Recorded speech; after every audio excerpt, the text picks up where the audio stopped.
Assalamualaikum warahmatullahi wabarakatuh. Waalaikumsalam warahmatullahi Waalaikumsalam wabarakatuh. Alhamdulillahilladzi hadana li hada wa ma kunna linahtadiya laula an hadanallah. Allahumma shalli wa sallim barik ala Muhammad wa ala alihi wa sahbihi wa man tabi'ahu bi ihsan ila yaumil qiyamah. Amin ya rabbal alamin. Alhamdulillah di malam hari ini kita bisa bertemu lagi walaupun secara daring di forum Rasidi Circle yang insya Allah alhamdulillah di tengah-tengah kita sudah hadir Ustadz Dedi Fathul Anwar.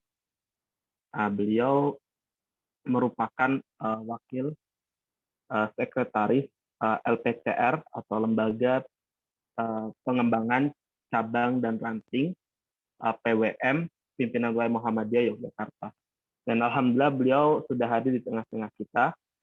Insya Allah tema di malam hari ini mungkin tema yang nggak berbobot, maksudnya nggak berat-berat banget lah, nggak perlu nggak seperti sebelum-sebelumnya yang materinya mungkin membuat kita berpikir lebih dalam gitu. Jadi ini materinya yaitu dakwah di 3T, yaitu daerah terdepan, terbelakang, dan terpencil.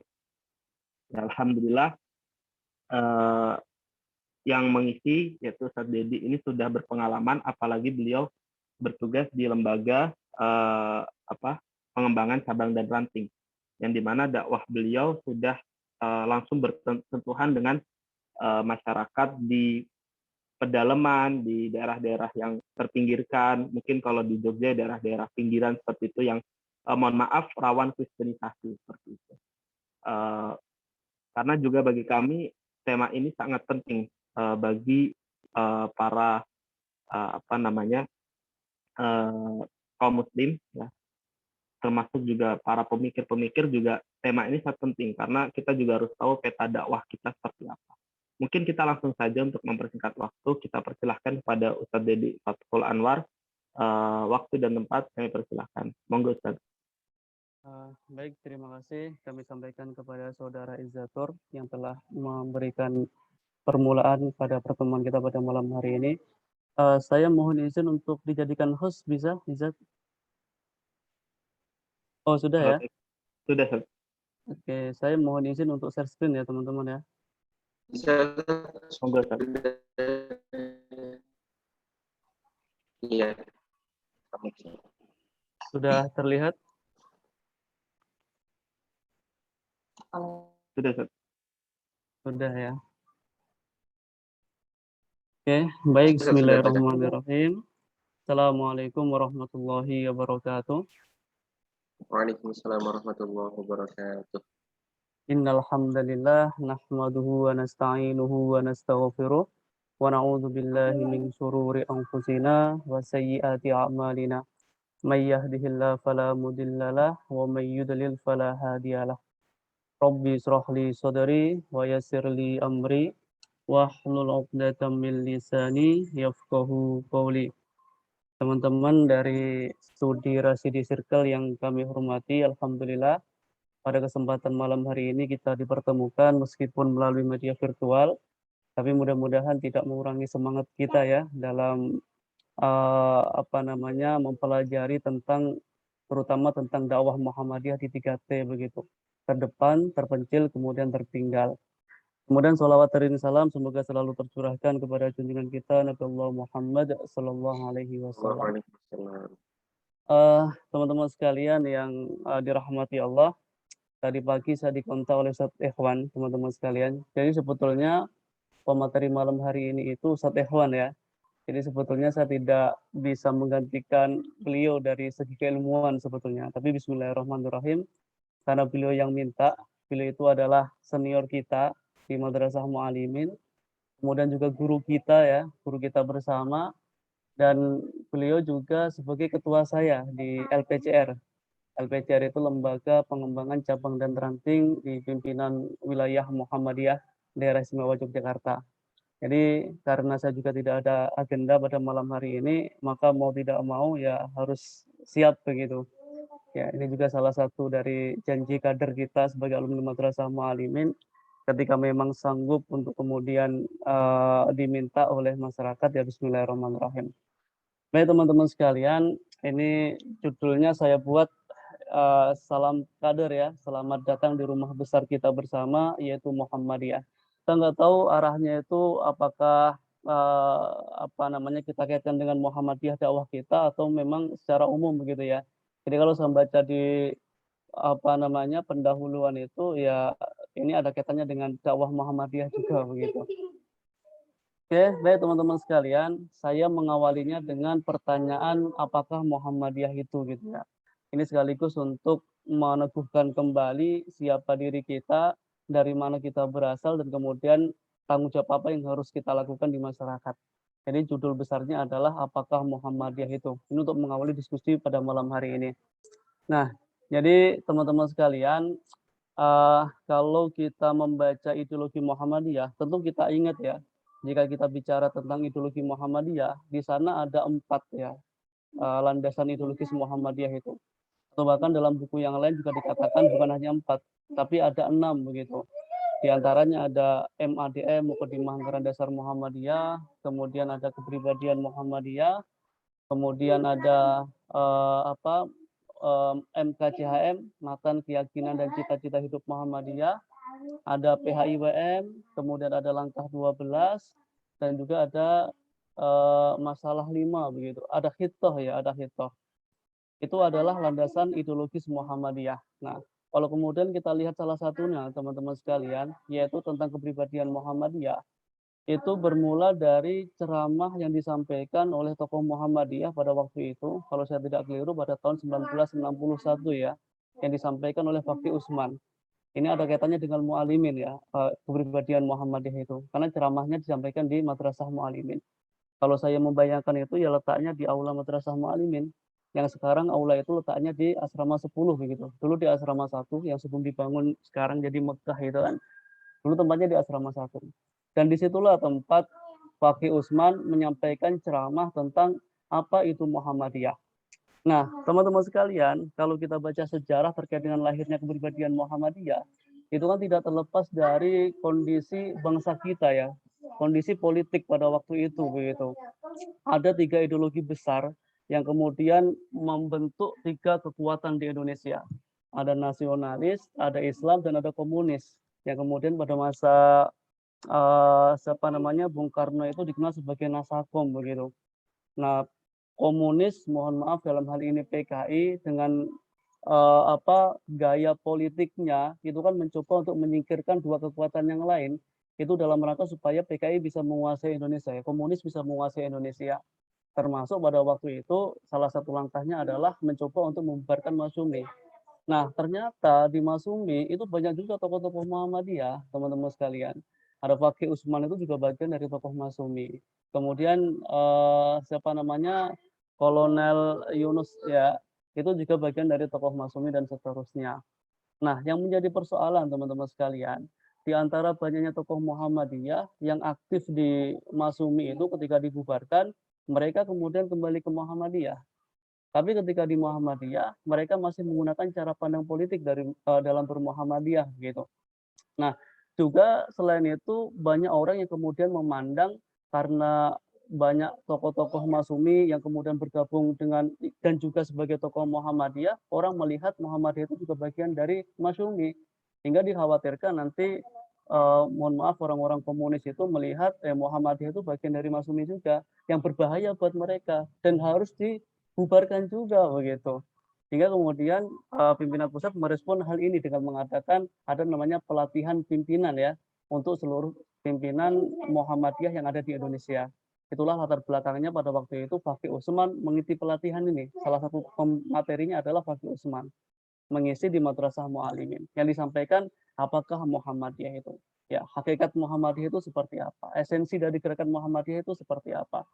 Hingga kemudian dirumuskan ya, singkat cerita dirumuskan ada 4 ya, ada 4 diktum yang ada dalam kepribadian Muhammadiyah. Salah satunya adalah menjawab pertanyaan apa Muhammadiyah itu. Nah, ini maksud saya ingin menarik bahwa dilihat dari ideologi Muhammadiyah, itu sudah ditegaskan di sana teman-teman sekalian, bahwa Muhammadiyah itu adalah gerakan Islam.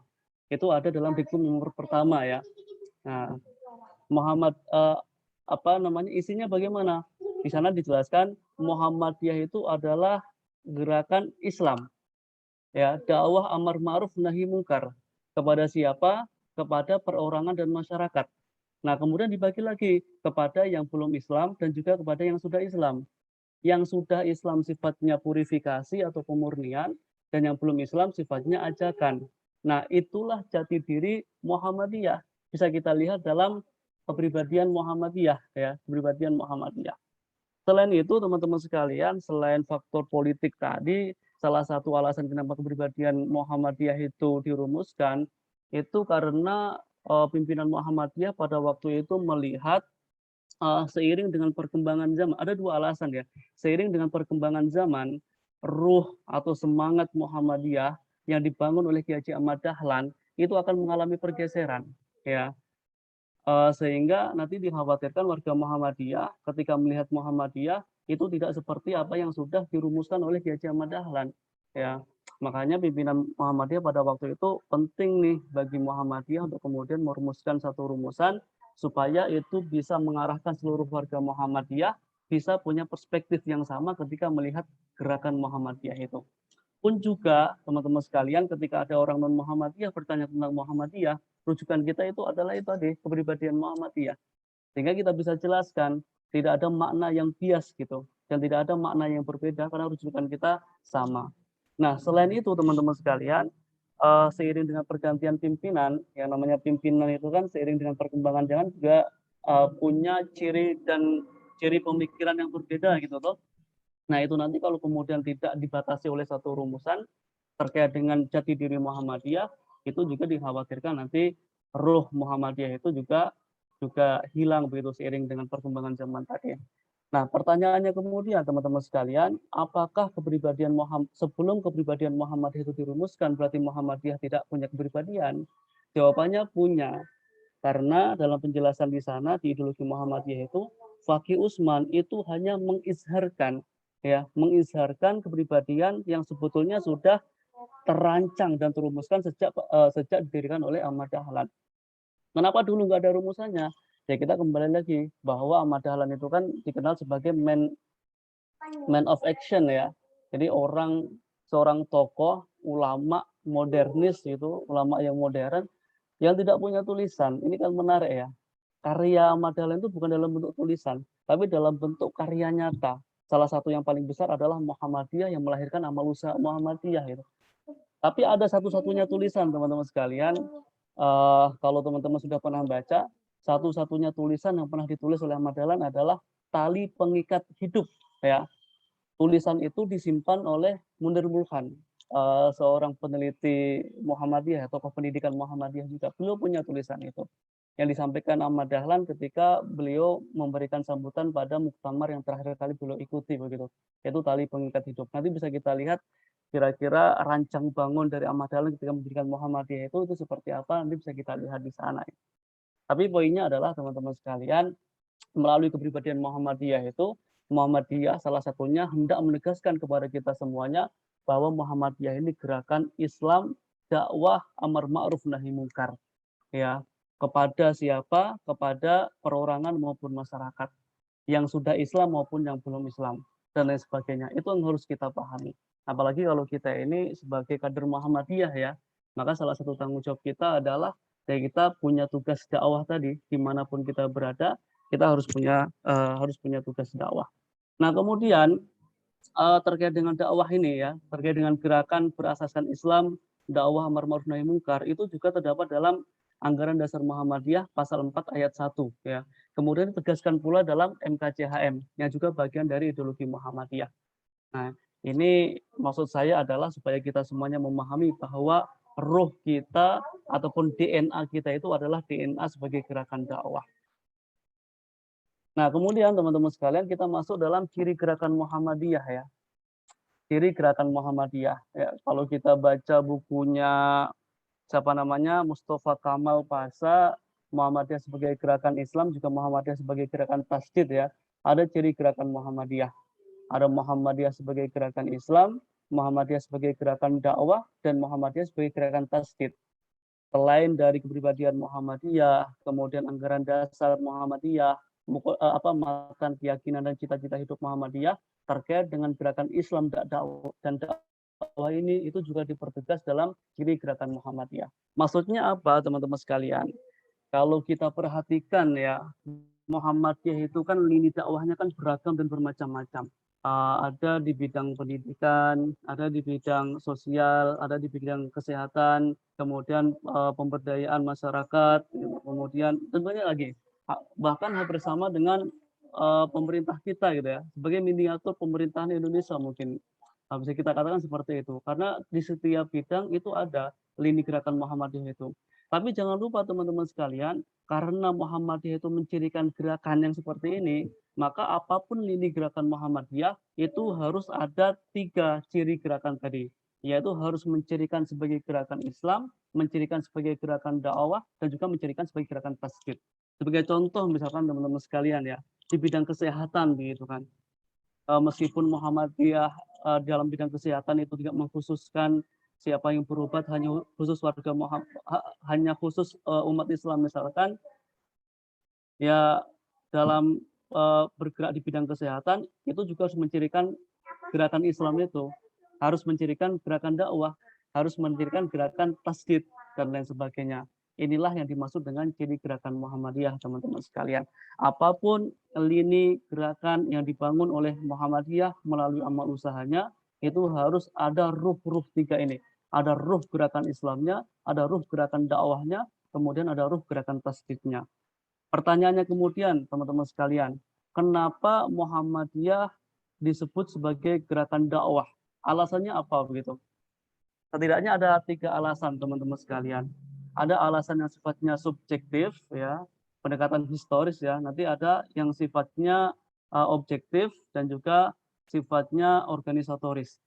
Nah, sifat subjektif itu bisa kita lihat dari latar belakang pendiri Muhammadiyah ya.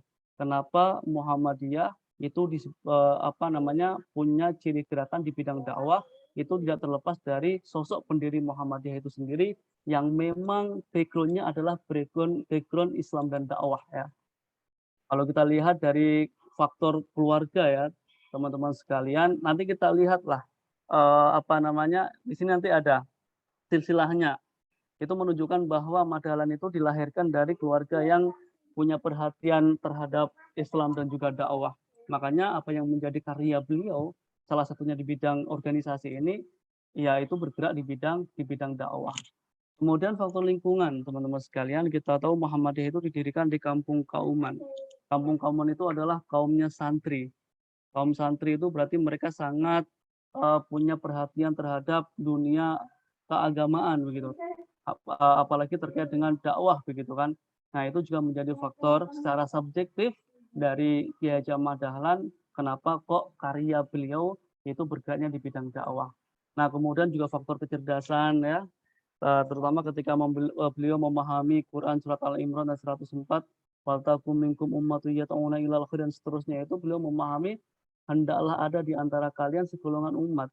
Segolongan umat itu kemudian dimaknai sebagai organisasi gitu kan. Kerjasama 2 atau lebih yang bekerja sama untuk mencapai tujuan yang sama gitu. Hingga kemudian berdirilah yang namanya Muhammadiyah bersama dengan murid-muridnya mendirikan organisasi namanya Muhammadiyah. Kemudian juga ada faktor pemahaman agama. Beliau pernah belajar di Makkah, pernah bersentuhan dengan tokoh-tokoh pembaharu Islam, pernah belajar dengan tokoh-tokoh Islam yang ada di Makkah dan lain sebagainya, sehingga pemahaman beliau terkait dengan agama itu bukan pemahaman Islam yang sempit, tapi Islam yang luas. Nah, ini faktor subjektif dari aspek historisnya. Nah, ini bisa kita lihat ya. Kalau kata Ustaz Adi Hidayat, Ahmad Dahlan itu ya salah satu dari keturunan Nabi yang tidak mencantumkan kehabaibannya begitu. Jadi tidak dikenal oleh warga Muhammadiyah kalau beliau adalah habib, keturunan dari Nabi. Yang kita kenal adalah beliau kiai dari Kauman ya, sebagai seorang pembaharu Islam yang memandang Islam itu dalam berbagai macam sudut yang luas gitu. Sehingga ketika mengajarkan Islam itu ya tidak sempit Islamnya.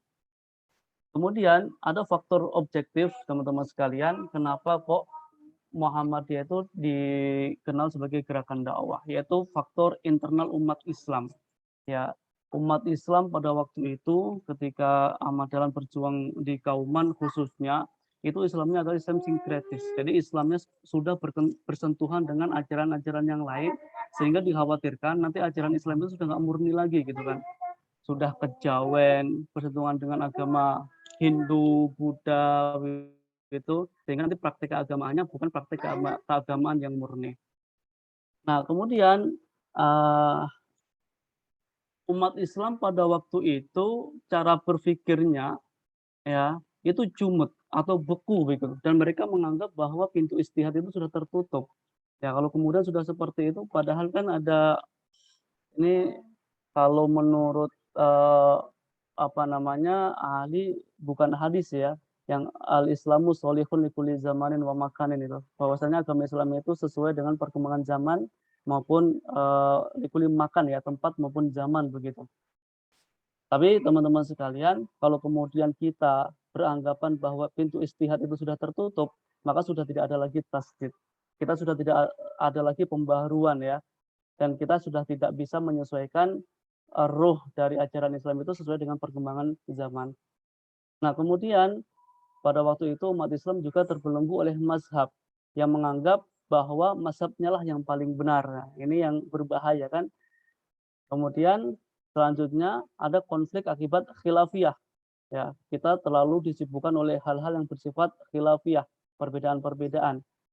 Yang namanya khilafiyah itu kan sesuatu yang niscaya kan pasti terjadi begitu. Kalau kemudian kita hanya fokus kepada perbedaan itu, maka permasalahan umat yang lebih besar nanti akan terpinggirkan, yang kemudian menyebabkan energi banyak terkulas.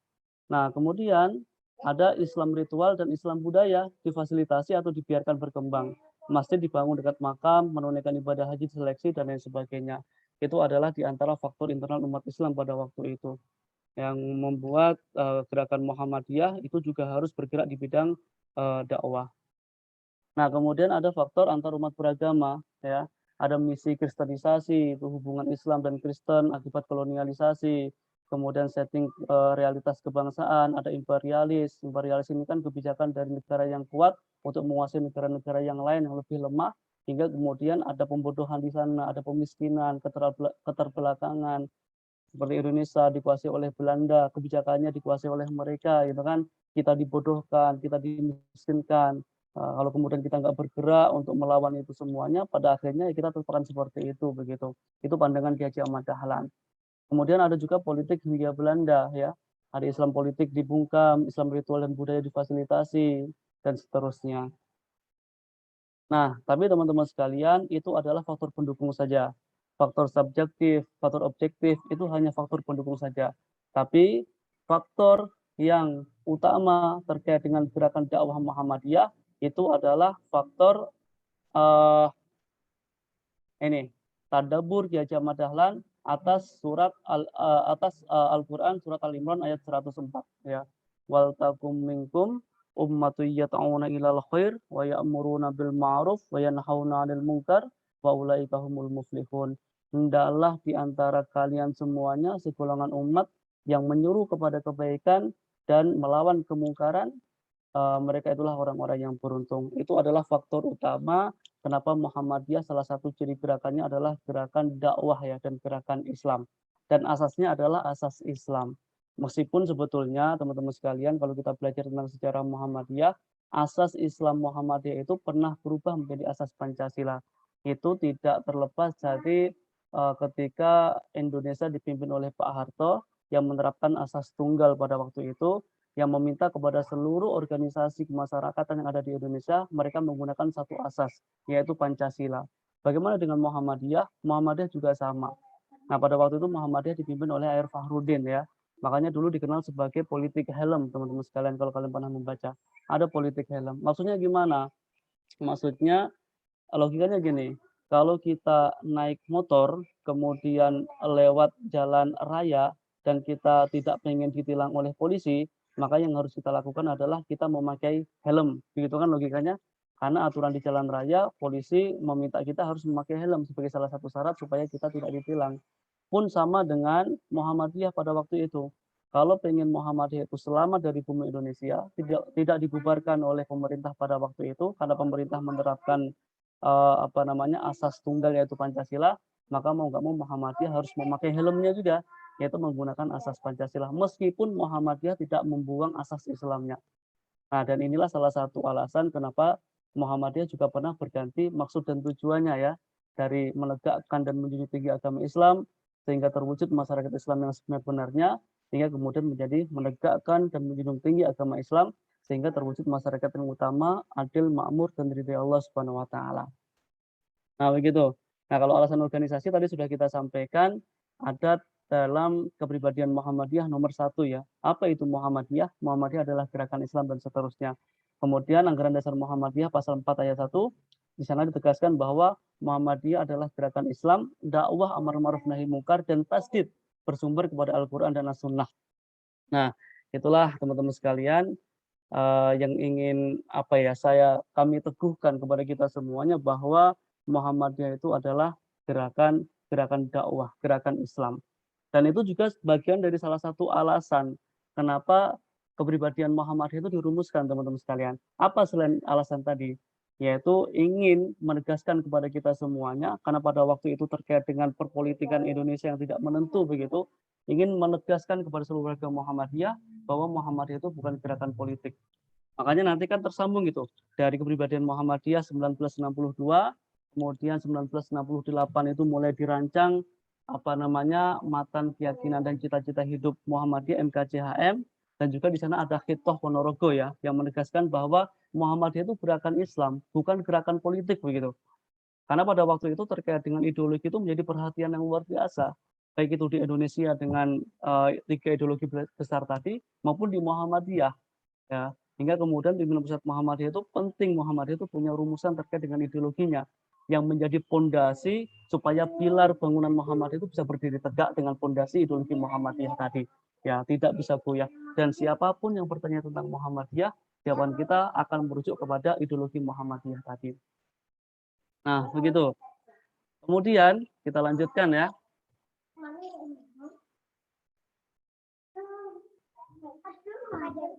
Nah, dari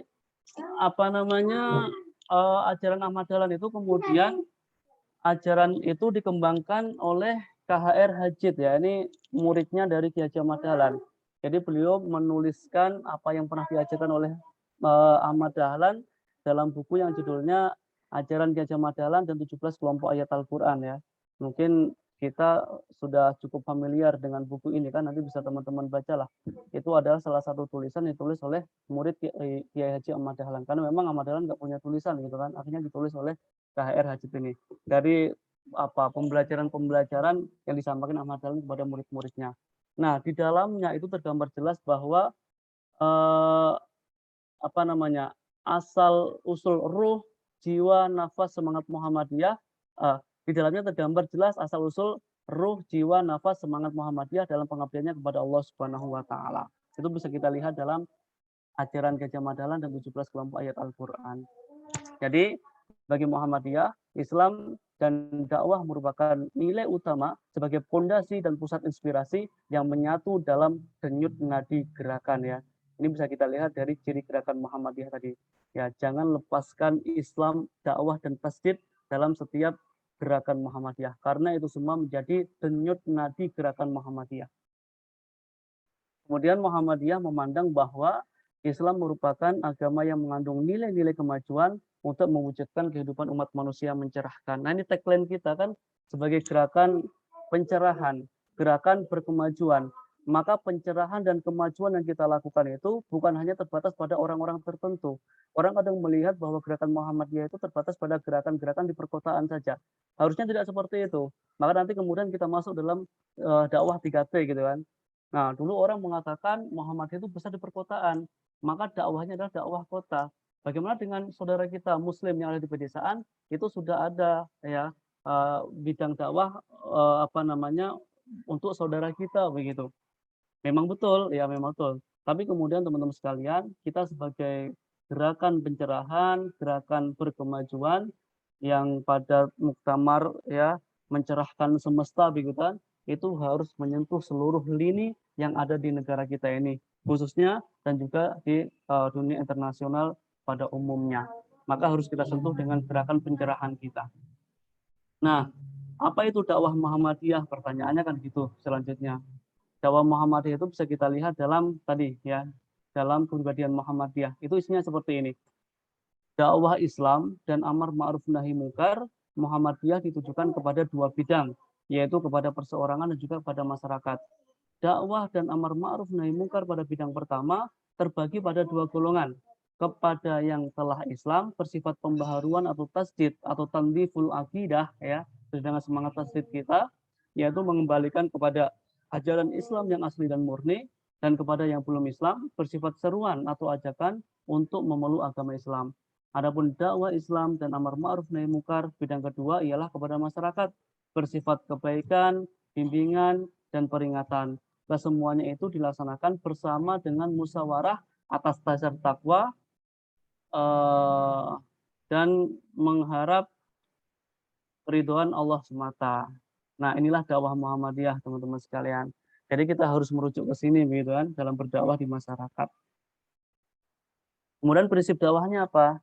Itu bisa kita lihat dalam Quran surat An-Nahl ayat 125. Ud'u ila sabili rabbika bil hikmah wal mau'izatil hasanah wajadilhum billati hiya ahsan inna rabbaka huwa a'lamu biman dhalla an sabilih wa huwa a'lamu bil muhtadin. Serulah manusia kepada jalan Tuhanmu dengan hikmah dan pelajaran yang baik dan bantahlah atau berdebatlah kepada mereka dengan cara yang baik pula. Sesungguhnya Tuhanmu dialah yang lebih mengetahui tentang siapa yang tersesat dari jalannya dan dialah yang lebih mengetahui orang-orang yang mendapatkan petunjuk. Nah, ini prinsip dakwah Muhammadiyah yang kemudian dinukil dari Quran surat An-Nahl ya ayat 125 yang juga sering kita kutip ya ketika memberikan pelatihan-pelatihan dakwah. Jadi ut'u ila sabili rabbika, bukan ut'u ila rabbika ya, tapi ut'u ila sabili rabbika. Berarti dengan metode, dengan cara begitu, bil hikmati, dengan cara hikmah, wal mau'izatil hasanah, dan pelajaran yang baik, wajadilhum billati hi ahsan, dan kemudian bantahlah mereka dengan cara yang baik pula ya. Dakwah kita adalah dakwah kebaikan dengan cara-cara yang baik ya, dengan hikmah dan seterusnya. Nah, kemudian dari situ dikembangkan bagaimana metode dakwahnya. Yang kita kenal seperti ini metode dakwah itu. Ada dakwah bil lisan ya. Dakwah jenis ini adalah menyampaikan informasi atau pesan dakwah melalui lisan ya. Seperti penceramah, komunikasi langsung antara subjek dan objek dakwah ya. Sama dengan kita dulu ketika kita mau balik hijrah di suatu daerah, kita menjadi objeknya, kemudian masyarakat sebagai subjeknya begitu. Ini adalah dakwah bil lisan. Kemudian ada dakwah bil hal ya. Dakwah bil hal adalah dakwah yang mengedepankan perbuatan nyata dengan perbuatan begitu. Dengan contoh-contoh. Nah, Muhammadiyah ini luar biasa dakwah bil halnya nih. Ya. Perlu kita ingat tadi ya, kita kembali kepada ciri gerakan Muhammadiyah, bidang apapun yang digarap oleh Muhammadiyah itu pasti mencirikan gerakan dakwah. Apa yang dilakukan Muhammadiyah di daerah 3T tadi? Kita ingat ada kapal apung ya yang diinisiasi oleh teman-teman MPM, tokohnya adalah Pak Said Hulele yang punya satu quote yang luar biasa ya, tidak ada kata menyerah, tidak ada kata istirahat sebelum masyarakat itu mereka tercerahkan gitu kan, sebelum masyarakat mereka sudah selesai dengan masalah ekonominya dan seterusnya. Nah, itu bagian dari dakwah Filhal Muhammadiyah ya, melalui amal usaha tadi, melalui gerakan-gerakan tadi. Ketika ada bencana-bencana di sudut negara kita, Muhammadiyah langsung hadir melalui MDMC-nya. Nah, MDMC ketika turun di sana, itu bukan hanya membantu dalam bidang penanganan, tapi juga ada dakwahnya di sana. Ada gerakan Islamnya di sana, dan seterusnya. Kemudian ada dakwah bil mal ya, dakwah dengan pendekatan ekonomi. Nah, ini Muhammadiyah juga luar biasa dalam konteks ini begitu. Dan yang terakhir adalah dakwah bil hikmah, menyampaikan dakwah dengan cara yang bijaksana, yaitu melakukan pendekatan sedemikian rupa sehingga pihak objek dakwah mampu melaksanakan dakwah atas kemauannya sendiri, tidak merasa ada paksaan, tekanan maupun konflik. inilah metode-metode dakwah yang bisa kita pakai ketika kita berdakwah dimanapun itu berada, baik itu di perkotaan maupun di daerah 3T atau di pedesaan ya. Apalagi kalau kemudian kita berdakwah di daerah 3T teman-teman sekalian ya, jangan kita membayangkan bahwa mereka itu sama dengan kita begitu. Dari aspek pendidikan mereka tidak sama dengan kita, dari aspek ekonomi mereka tidak sama dengan kita, dengan aspek kemampuan di bidang keislaman juga tidak sama dengan kita, daya tangkap mereka juga tidak sama dengan kita, maka cara-cara yang kita pakai pun juga harus menyesuaikan dengan apa yang mereka hadapi begitu. Nah, itulah kemudian kalau kita lihat kasus-kasus di Jogja juga banyak ya tentang gerakan kristenisasi itu yang mereka sentuh adalah masalah-masalah seperti tadi, masalah ekonomi begitu. Banyak sekali saudara-saudara kita yang karena ekonominya mereka lemah, dengan pendekatan itulah kemudian mereka rela menggadaikan akidahnya karena mereka dibantu dari aspek ekonomi tadi. Maka Muhammadiyah juga jangan sampai kalah dengan saudara-saudara kita yang seperti itu, dengan teman-teman yang seperti itu. Bukan hanya kita Muhammadiyah ya, tapi umat Islam itu juga sampai kita melepaskan bahwa mereka itu adalah saudara kita juga yang berada di di daerah 3T tadi. Nah, kemudian kenapa kita harus dakwah di 3T gitu ya? Ini saya mengutip dari pernyataannya Pak Haidar Nasir. Beliau juga pernah menyampaikan ketika beliau mengisi teman-teman dari lembaga dakwah khusus ya. Yang pertama, daerah 3T itu merupakan wilayah yang sangat memerlukan kehadiran dai, mubalik dan juga mubalighah. Termasuk diantaranya adalah Aisyah dan Angkatan Muda Muhammadiyah. Ya, daerah 3T itu juga bagian dari daerah yang harus kita sentuh dengan pencerahan dan juga pemajuan Muhammadiyah yang menjadi tagline kita gitu kan. Teman-teman dari Aisyah, dari Angkatan Muda Muhammadiyah, dan ini juga beda dengan lembaga dakwah khusus ya di Muhammadiyah. Mereka harus menyiapkan seorang dai yang kemudian siap untuk dibenum di daerah-daerah seperti tadi gitu. Sekarang kalau dulu Mu'alimin pernah punya program yang luar biasa ya teman-teman sekalian. Sebelum mereka dilepaskan dari madrasah Mu'alimin, ada namanya pengabdian. Dan mereka dikirimkan ke daerah-daerah seperti itu gitu. Contoh Buya itu kan dulu pernah juga dikirimkan ke NTT kan. Kemudian Pak Air Farudin juga pernah dikirimkan ke daerah Sumatera pedalaman sana. Juga kemarin sempat muncul di Suara Muhammadiyah itu ada salah satu alumni Mu'alimin yang kemudian dikirim di Papua begitu. Dan merekalah yang menjadi ujung tombak yang membuat gerakan-gerakan gempa-gempa kecil setiap daerah sehingga Muhammadiyah bisa tersebar sampai ke pelosok tadi. Itu berkat perjuangan orang-orang seperti tadi gitu. Kalau sekarang ada Kak kelas kalian ya, ada Ustadz Sidik itu juga dibenum di daerahnya Buya Syafi'i, yaitu harapannya beliau juga bisa mengalirkan ruh pencerahan yang ada di Muhammadiyah. Nah, kemudian yang kedua, kenapa harus dakwah di 3T? Lembaga dakwah khusus ini mempunyai peran yang penting untuk kemudian memberdayakan dan mencerdaskan, bahkan juga untuk memajukan masyarakat di kawasan-kawasan 3T tersebut. Ya, dengan berbagai pendekatan yang kita miliki. Hanya perlu bagi LDK ini untuk kemudian menggait ya para dai-dai yang siap kita terjunkan di sana, kita bekali dengan kemampuan-kemampuan dakwah, pun juga sama kita bekali dengan pengetahuan-pengetahuan organisasi ya, sehingga nanti pendekatan dakwahnya bukan hanya pendekatan bil lisan begitu, ada pendekatan bil hal, ada pendekatan bil mal dan lain sebagainya. Nah, kemudian yang ketiga, harus ada perhatian atau yang mengurusi dakwah ini ya. Kalau kemudian semua orang tidak punya perhatian, ya berarti tidak ada nanti orang-orang yang kemudian punya perhatian untuk mengurusi saudara kita yang ada di 3T tadi. Makanya perlu ada perhatian orang-orang yang mengurusi di daerah sana. Dan yang keempat, kata Pak Haidar Nasir, kenapa harus ada dakwah di 3T? Ketika pemerintah memprogram pemberdayaan 3T, kehadiran lembaga dakwah khusus akan menjadi partner ya yang penting buat pemerintah, dan pemerintah daerah itu juga harus welcome ketika lembaga dakwah khusus hadir di daerahnya.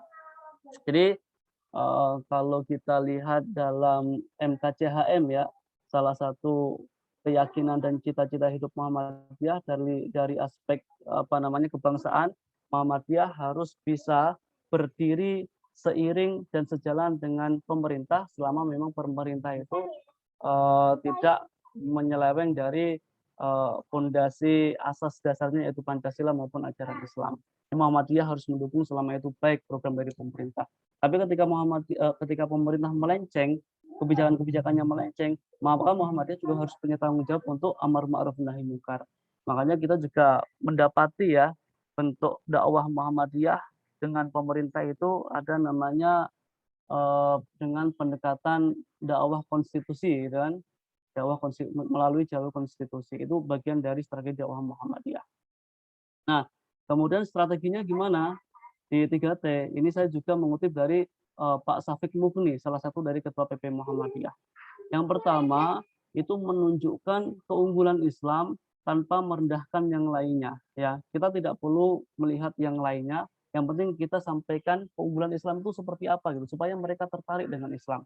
Ya, terkadang mereka malah menjauh dengan kita karena cara yang kita pakai itu tidak tepat ya, sehingga menganggap Islam itu ya masih sejalan dengan perspektif awal mereka. Maka kita harus merubah perspektif mereka dengan cara apa? Dengan cara menunjukkan keunggulan-keunggulan Islam. Kalau Islam itu tidak mengajarkan sebagaimana apa yang mereka pikirkan begitu, mengajarkan tentang kebaikan, tentang kehidupan yang bahagia di dunia maupun di akhirat dan seterusnya. Kemudian yang kedua, dalam konteks tauhid perlu juga menekankan akidah yang murni ya. Ini penting karena bagian dari dakwah tentang akidah ya. Tapi tanpa menonjolkan pengkafiran. Kita menghindari istilah itu. Meskipun istilah ini ada dalam Islam. Ya, ada dalam Islam, ada istilah kafir, munafik, mukmin, muslim, itu ada gitu. Tapi ketika kita berdakwah, kita tidak menonjolkan yang seperti ini supaya mereka bisa melihat bahwa Islam itu adalah agama yang damai. Kemudian ketiga, dalam konteks ibadah, itu dijadikan kewajiban elementer tanpa menyesatkan orang lain. Nah, ini yang berat ya, yang berat. Kemudian sedang keempat, dalam konteks akhlak, para dai harus saling menghormati dan saling menolong dalam sosial kemasyarakatan dan kemanusiaan. Ya, harus menjadi contoh yang baik ya, dan kemudian mampu menggerakkan masyarakat untuk kemudian bisa saling tolong-menolong dalam rangka masyarakat maupun kemanusiaan.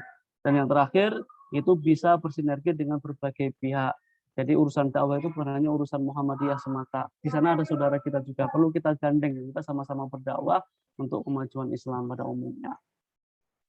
Nah, kemudian teman-teman sekalian, dalam berdakwah kita mungkin pernah dengar ya, ada istilahnya namanya DNA, teman-teman sekalian. Dakwah itu need assessment gitu kan. Makanya kemudian kalau kita terjun di masyarakat, tidak serta-merta kemudian kita mengatakan ini A, B, C, dan seterusnya. Tapi harus ada analisa di dalamnya. Kita menganalisa orang-orangnya itu seperti apa, masyarakatnya itu seperti apa, struktur masyarakatnya seperti apa, dan seterusnya, supaya metode dakwah yang kita terapkan di masyarakat itu bisa mereka terima.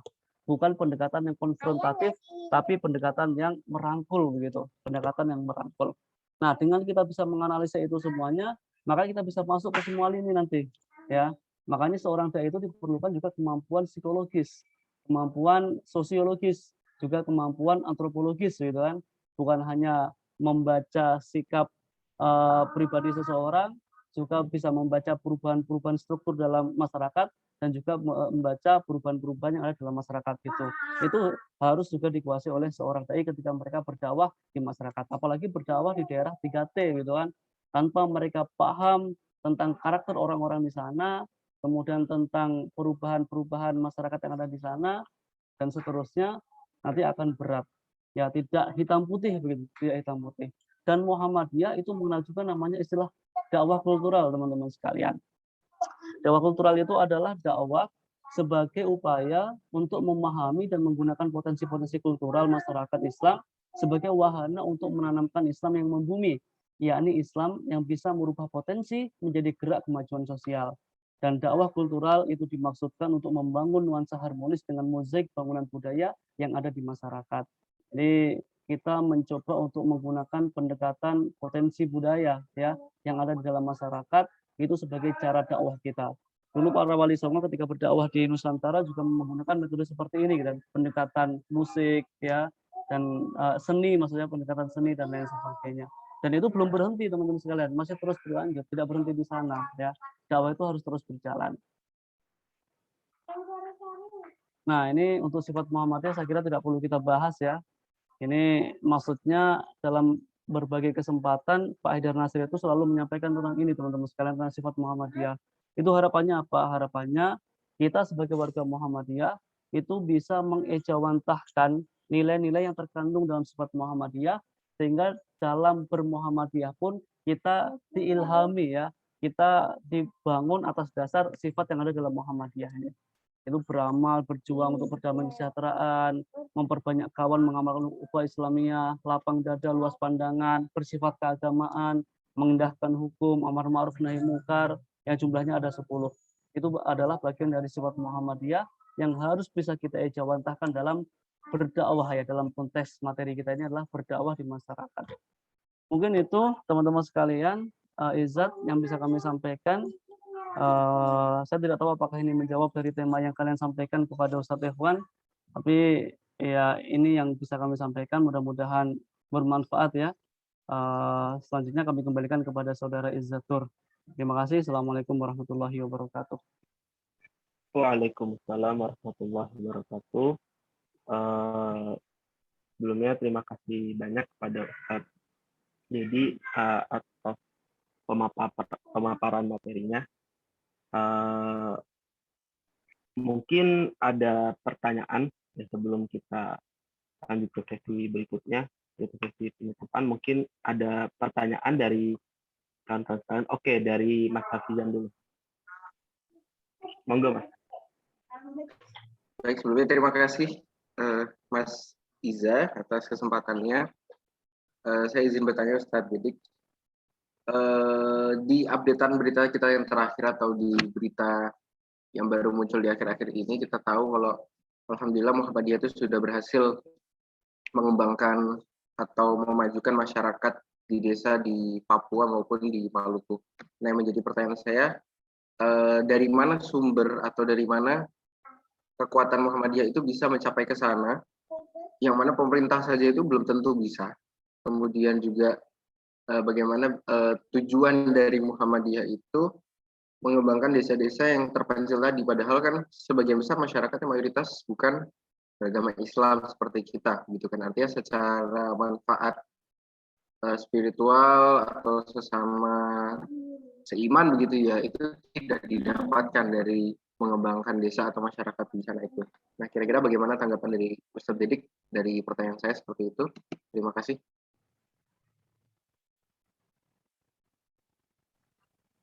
Baik, Ustadz, mungkin bisa langsung dijawab saja, Ustadz, pertanyaan.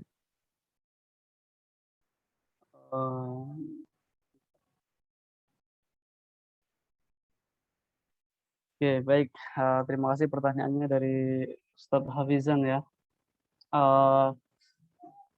Di berita terakhir kita melihat satu pernyataan dari Pak Haidar Nasir pada waktu itu ya. Beliau pernah menyampaikan bahwa Muhammadiyah telah berhasil menapakkan kakinya dengan cara yang sangat luar biasa tanpa ada penolakan dari masyarakat yang ada di dalamnya, ya, yaitu dari masyarakat Papua pada waktu itu. Dengan pendekatan apa? Dengan pendekatan pendidikan gitu kan. Jadi yang menarik di Muhammadiyah, teman-teman sekalian, dakwah Muhammadiyah itu bukan hanya dakwah melalui lisan saja, tapi melalui perbuatan tadi, melalui amal usaha. Ketika di sana ada bencana, misalkan Muhammadiyah hadir di sana tanpa membedakan apa agamanya, kemudian tanpa juga mengatakan ini kafir dan seterusnya, tapi dengan contoh-contoh dari para tokoh-tokoh Muhammadiyah yang ada di sana begitu. Nah, kemudian dengan pendekatan pendidikan ya, bahkan beliau juga mengatakan 60% ya kalau tidak salah ya. Mungkin bisa dilihat lagi datanya, 60% sampai 80% siswa atau mahasiswa yang ada di sana itu bahkan non-muslim, bukan hanya Islam gitu. Bagaimana kemudian Muhammadiyah sebagai gerakan Islam, gerakan dakwah yang kampus-kampusnya sangat dekat dengan ciri-ciri keislaman, kemudian bisa menerima yang kalau kata orang-orang ya inilah contoh tentang nama konkret tentang keindonesiaan Muhammadiyah itu bisa dilihat di sana begitu. Nah, Muhammadiyah itu mencoba untuk mengambil hati orang-orang sana, teman-teman sekalian, sehingga apa yang dilakukan oleh Muhammadiyah melalui bukti nyata yang sudah dipraktikkan oleh Muhammadiyah itu mendatangkan rasa suka dan senang dari warganya, sehingga apa yang dilakukan Muhammadiyah tidak ditolak oleh warganya. Ini yang menarik oleh Muhammadiyah. Makanya kan tadi saya katakan sebagai seorang dai atau Muhammadiyah itu harus menguasai ilmu tentang psikologi, ilmu tentang sosiologi, ilmu tentang antropologi, sehingga sebelum terjun ke sana itu sudah melihat dulu. Ada istilah DNA ya, apa itu need analysis gitu. Dianalisa daerah yang mau kita masuk itu ciri-ciri orangnya itu seperti apa sih begitu. Secara psikologis itu seperti apa begitu. Jangan sampai nanti kita salah ucap, salah tindak, kemudian salah bergerak sehingga menimbulkan kebencian ya dan penolakan di orang sana. Ini yang berbahaya. Yang paling penting adalah diterima dulu. Dengan cara apa? Dengan cara-cara seperti tadi. Contoh lain misalkan Muhammadiyah melalui kapal apungnya gitu kan. Itu kan luar biasa itu. Sebuah ide yang luar biasa. Daerah-daerah yang tidak terjangkau bahkan oleh pemerintah mampu dijangkau oleh Muhammadiyah melalui kapal apung tadi.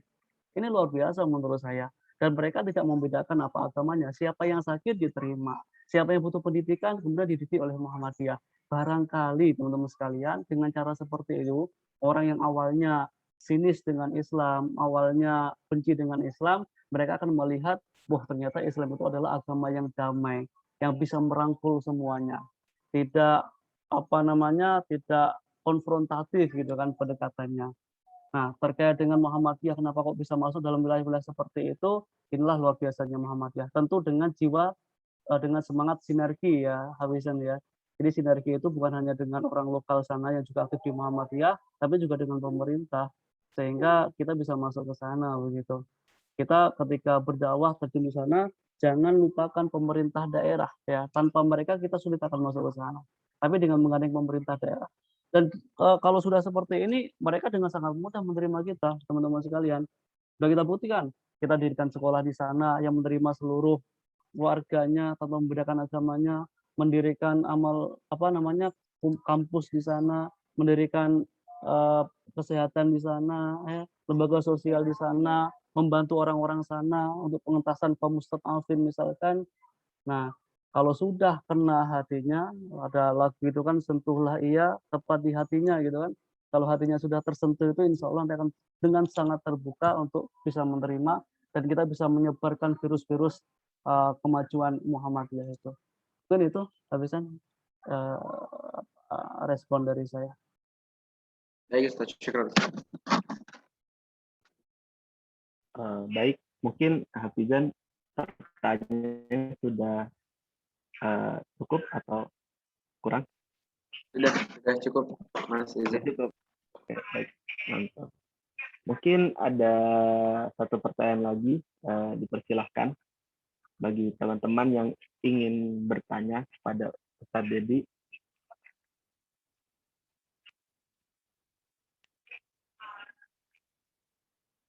Mungkin ada satu atau dua pertanyaan.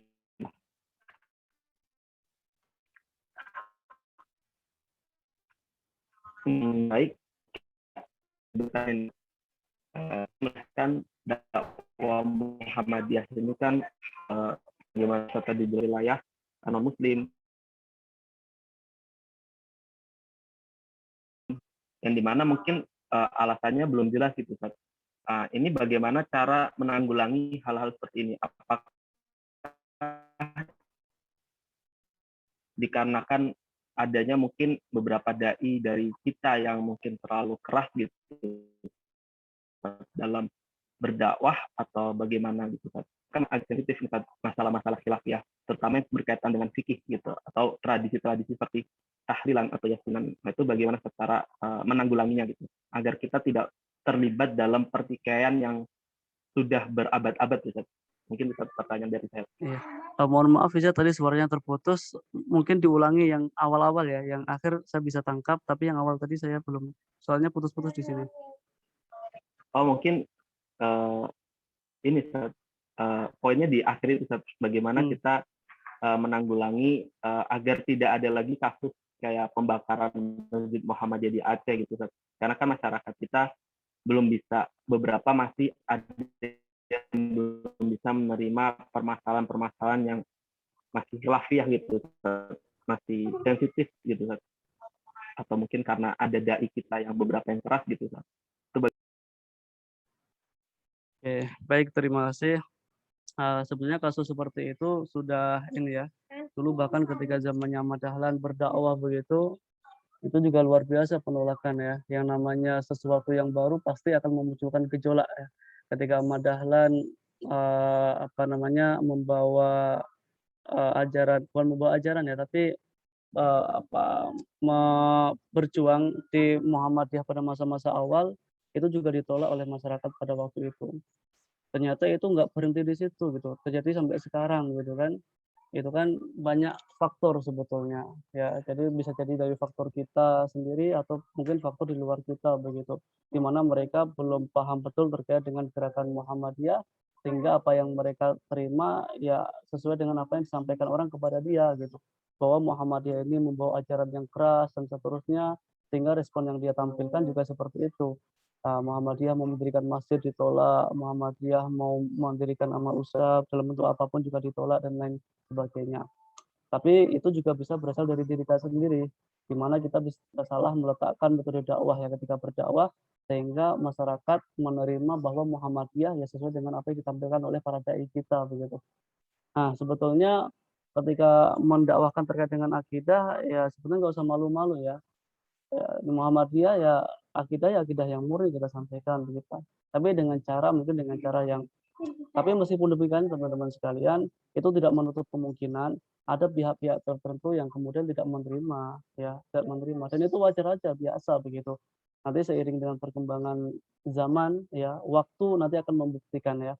Terus kita pahamkan kepada mereka ya, kita dekati mereka seperti dakwah Rasul lah ya. Dulu beliau dilempar dengan batu, dilempar dengan kotoran.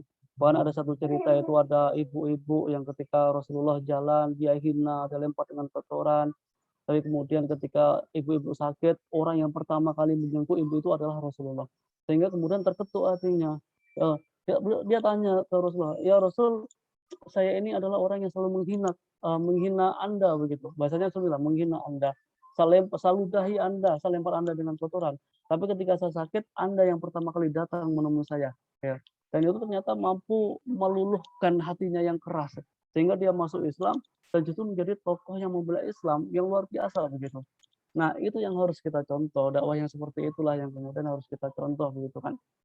Apa kita sampaikan aja apa yang menjadi apa yang kita yakini ya tentang akidah kita dan seterusnya, tapi strategi dan metode itu harus tepat begitu sehingga tidak memunculkan gejolak. Kalaupun ada gejolak ya insya Allah pelan-pelan nanti kita tiru Rasulullah tadi, kita tiru Rasulullah. Mungkin itu ya Izatur ya.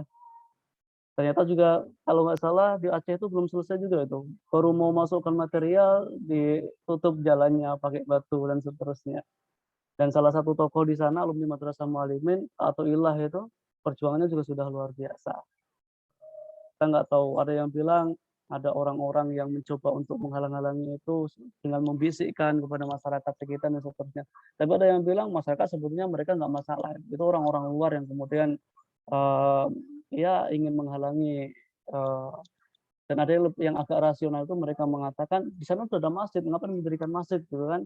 Udahlah kita sholat bareng di sana, kita sama-sama untuk menjalin ukhuwah Islamiyah, nggak usah didirikan masjid. Nah, itu yang agak bisa kita terima. Mungkin itu Ustaz. Terima kasih. Baik Ustaz, terima kasih banyak atas jawabannya. Mungkin ada pertanyaan lagi satu. Bila tidak ada mungkin adakah pertanyaan?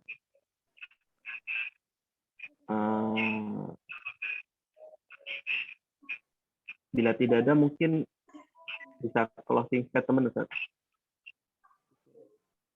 Baik, teman-teman sekalian,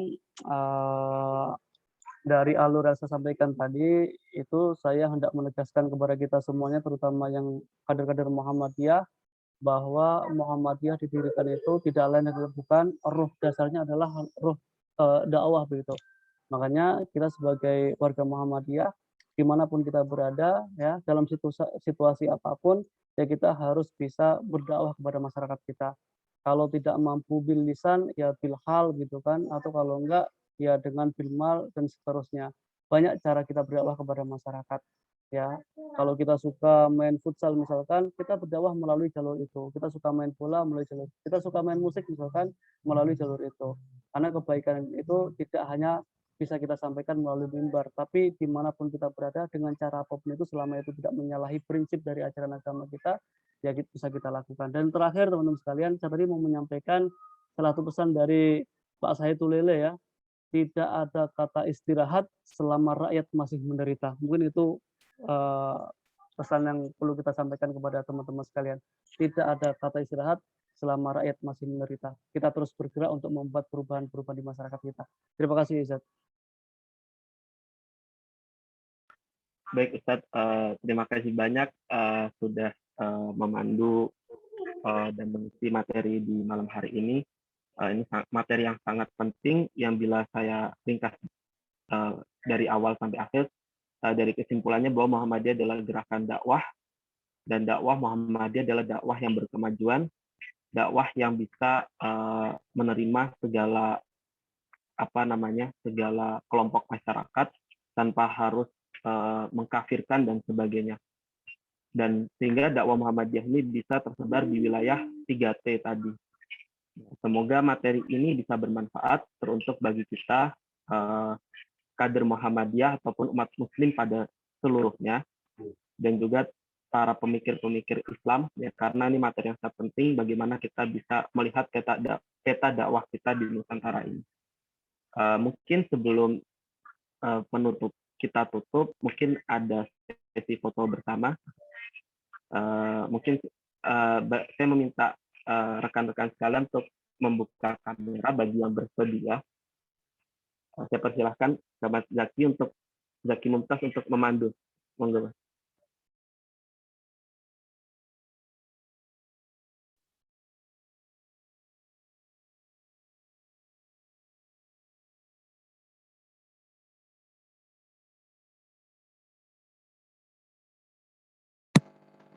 Cek untuk screenshotnya ya. Baik. 1, 2, 3. Oke.